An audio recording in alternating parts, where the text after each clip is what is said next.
Okay, so today we're taking this table, just a small wooden table, and we are going to transform it with paint.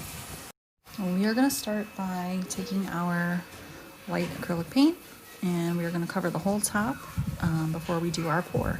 So we've got our paint on there, and then all you're going to do is spread it out all over, just like that. There's no wrong way to do this. So you just want to make sure that it's nice and covered.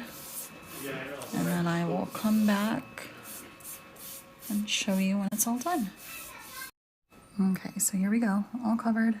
And make sure, guys, that when you do this, you cover your edges too. Make sure you go all the way around. So this way, when you do pour your paint on top, it will drip over, but it won't drip over all of your edges. So you just want to make sure that all of your negative space is covered. So this way you're not having to go back in later with a brush and try to fix it. Also, guys, remember to have fun with this. You do not have to use the same colors that I'm using. If you wanted to go over the top with a purple or a black or whatever, use whatever your heart desires. And then the same thing with the colors that we're going to be mixing. Each piece comes out really different, which is nice. Everything's unique.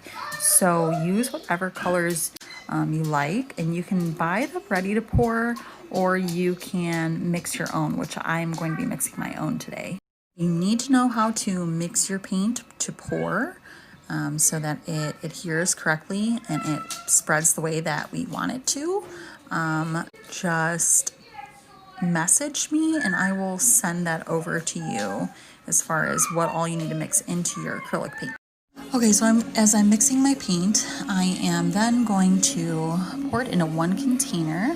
And you can pour them in however you like. Each time you pour it, I try to pour it a little bit different every time. So whether I'm layering it or I pour in color by color with no layers at all, or you can take a stick and kind of mix it around a little bit. You don't want to totally mix it, just kind of move that paint around so that you get some different movement in there. But then you're going to pour all of your paint together and then it'll be ready to go on your piece. So as you can see, my gold paint, I actually poured in some gold glitter that I have just to kind of add a little bit of oomph and see what that adds to our painting. But you can see already that the paints are mixing really nicely, and it looks like we're going to get some really good cells out of this piece. Okay, you guys, this is looking really cool. I'm actually really excited to pour this on, so let's get to it. Well, there are a couple different methods to how we can do this. So some people will just take this entire cup and flip it over onto their piece, and then just kind of move the cup around, pull the cup up, or you can poke a hole in the top of the cup so that you get that air that will actually move the cup by itself. I think today I'm going to actually use this funnel and see what that creates for us. Okay guys, so I've got all of my paint in the funnel. Now we're gonna lift up, and as we lift, our paint's gonna go onto our piece, and I'll show you what that looks like.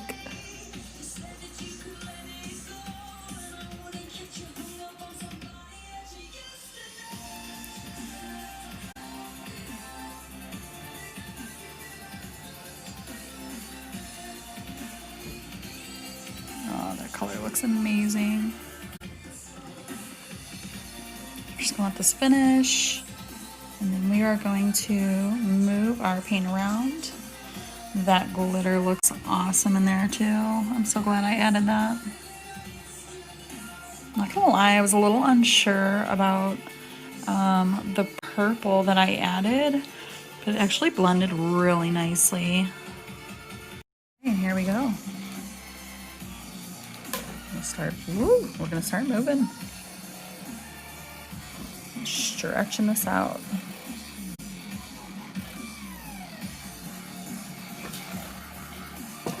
Ooh, this is why I say make sure you have a tarp. Alright, it's actually a little more difficult to do with one hand. Okay, so we are stretching this guy out.